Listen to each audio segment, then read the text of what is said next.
আসসালামু আলাইকুম। কি অবস্থা সবার? কেমন আছেন সবাই? আশা করি সবাই খুব ভালো আছেন। আল্লাহর রহমতে আমিও ভালো আছি। তো সকালবেলা চলে আসলাম রান্নাবান্না করার জন্য। তো সবজিগুলোকে সুন্দরভাবে কেটে নিয়েছি। তো এরপরে আমি চলে গিয়েছি আপনার ডাঁটা তরকারি রান্না করার জন্য। তো আমি সব মশলা একসাথে সুন্দরভাবে দিয়ে ভালোভাবে কষিয়ে নিচ্ছি।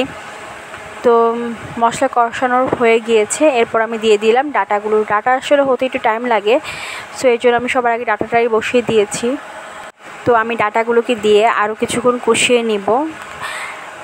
আর ডাঁটাগুলো একটু শক্ত ছিল, তো যাই হোক, তারপর আমি ডাঁটাগুলোকে বসিয়ে দিয়ে আরেক চুলায় চলে আসলাম ভাজি রান্না করার জন্য। তো আমি কিছুটা পেঁয়াজ আর মরিচ নিয়েছি, তাতে কিছুটা আপনার তেল দিয়ে নিয়েছি। তো এগুলোকে আমি একটু ভাজা ভাজা করে নিব, একদম পোড়া পোড়া করবো না, জাস্ট হালকা একটু মানে নরম হয়ে যাওয়ার পরে আমি এগুলোকে আপনার দিয়ে দিব কাঁকরোল। আমি কাঁকরোল আর আলু দিয়ে ভাজি করব। তো আমার পেঁয়াজটা কিছুটা নরম হয়ে আসছে, তো আমি এখন দিয়ে দিলাম কাঁকরোল আর আলু।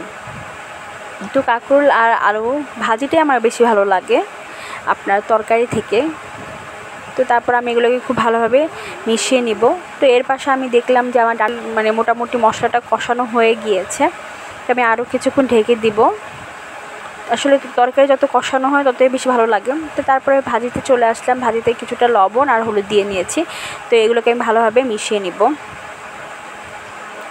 তো তারপর আমি আপনার ডাঁটা তরকারিতে ঝোল দিয়ে দিয়েছি। আমার ডাঁটাগুলো এখনও সিদ্ধ হয়নি, তো আমি একটু বেশি করে ঝোল দিয়ে নিয়েছি সিদ্ধ হওয়া পর্যন্ত।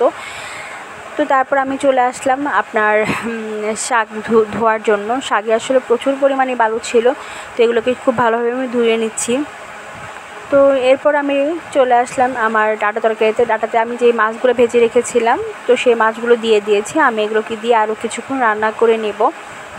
তো এই জন্য আমি মাছগুলোকে দিয়ে নিয়েছি। তো তার মধ্যে ভাজিটা আমার হয়ে গিয়েছে, আমি ভাজিটাকে নামিয়ে ফেলেছি। তো এই তো আমার ভাজি হয়ে গিয়েছে। তো তারপর আমি বাটিতে ভাজিটাকে সুন্দরভাবে নামিয়ে ফেলেছি।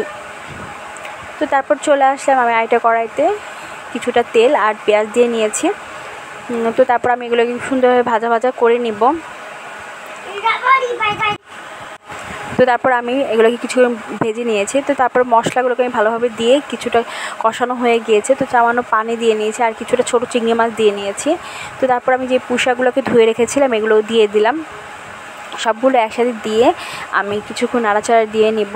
আসলে পুঁইশাক দিয়ে চিংড়ি মাছটা আমার খুব ফেভারিট, তো তাই আজকে পুঁইশাক আর চিংড়ি মাছ দিয়ে রান্না করব। তো এগুলোকে ঢেকে দিয়েছি। ঢেকে দেওয়ার পরে পুঁইশাকগুলো একটু নরম হয়ে আসছে, তো আমি ভালোভাবে এগুলোকে রান্না করে নিচ্ছি। তো পুঁইশাক থেকে যথেষ্ট পরিমাণে পানি বের হয়েছে। তো তারপর আমি চলে আসলাম মাংস রান্না করার জন্য। তো আমি সব মশলাগুলোকে একভাবে নিয়ে নিয়েছি। তো তারপর আমি পাতিলে সুন্দরভাবে প্রথমে পেঁয়াজগুলোকে দিয়ে নিয়েছি।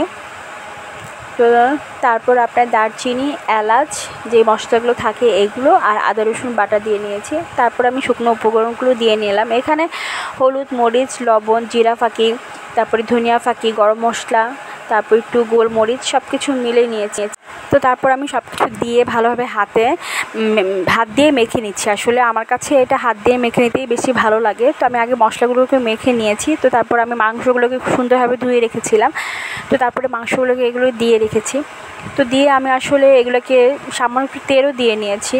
তো তেল আমি প্রায় 1 কাপের মতো দিয়েছি। দিয়ে আমি এটাকে 1 ঘন্টার মতো ম্যারিনেট করে রেখেছি। তো তারপর আমি চুলায় চলে আসলাম। মাংসটাকে আমি আস্তে আস্তে জালে রান্না করব। তো আমার মাংসটাতে সামান্য তেলও উঠে চলে আসছে। এই কষানোভাবেই আমি রান্না করে নিব। তো তারপরে মাংসটি একটু ঝোল দিয়ে নিয়েছি। তো মাংসটা আমার মোটামুটি হয়ে গিয়েছে, যতটুকু ঝোল রাখবো অতটুকুই ঝোল দেওয়া হয়েছে। তো এই ছিল আমার মাংসের ফাইনাল লুক। যাই হোক, সবাই ভালো থাকবেন, সুস্থ থাকবেন, সবাই সবার জন্য দোয়া করবেন। ইনশাআল্লাহ নেক্সট আবার দেখা হবে। আল্লাহ হাফেজ।